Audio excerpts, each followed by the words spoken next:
dhaamsaa tamsaasa oduuti. Reediyoon dhaamsaa tamsaasni oduu torbaanitti yeroo hunda kiilooheerzii dambalii biyyaalessaa oliif tuuboo odeeffachuun intarneetiin baatamuun sabskraayibii akkasumas sheerii fi laayikii kan gurra dhaggeeffattoota isaa bira gahu reediyoo jaalatamaa fi hordoftoota baay'ee qabudha.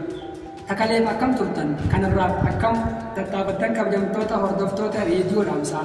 Har'as akkuma yeroo kaanii oduu fi odeeffannoo barsiisoo, bohaarsoo fi bashannansiisoo ta'an qabannee istuudiyoo teenya guddicha oliif tuub chaanal galleerra. Isinirraa kan eeggamu reediyoo keessan cuftanii afaan keessan banattanii nu dhaggeeffachuu qaba. Kan dursoo durarratti hanga footoo jiru.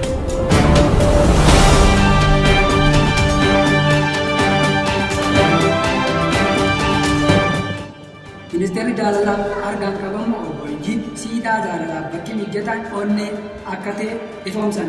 Akkaatuma kanaan ministeerichi hojii torbee fuula weebsaayitii isaanii kan ta'e nyaara irratti maxxansaniin akka ibsanitti qarree kana fakkaatu siidichi onnee keessatti ijaaramuu qabaas akeekan. Oduunuma wal fakkaatu muummee ministeeraa qaama namaa obbo Sammuu galgala kana gamaagama hojii ministeera gita isaanii waliin marii gaggeessuuf beellaman. Akka oduun mana marichaa bakka ansoolaa yookaan birdilibsii jedhamtu irraa baate tokko addeessitutti ministeeronni maricha irratti hirmaachuudhaaf affeeraman kanneen akka ministeera dhimma alaa afayaayin bakka bootaa obbo Warramni, ministeerri odeeffannoo obbo Gurri, ministeerri jallisiif turizimii obbo Ijji, ministeerri deetaan ministeera geejjibaa obbo Miilli, ministeerri galii fi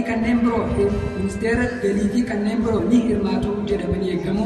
Afayaayin mana marichaa obbo Warramni addeessan jechuun maddeen gabaasan.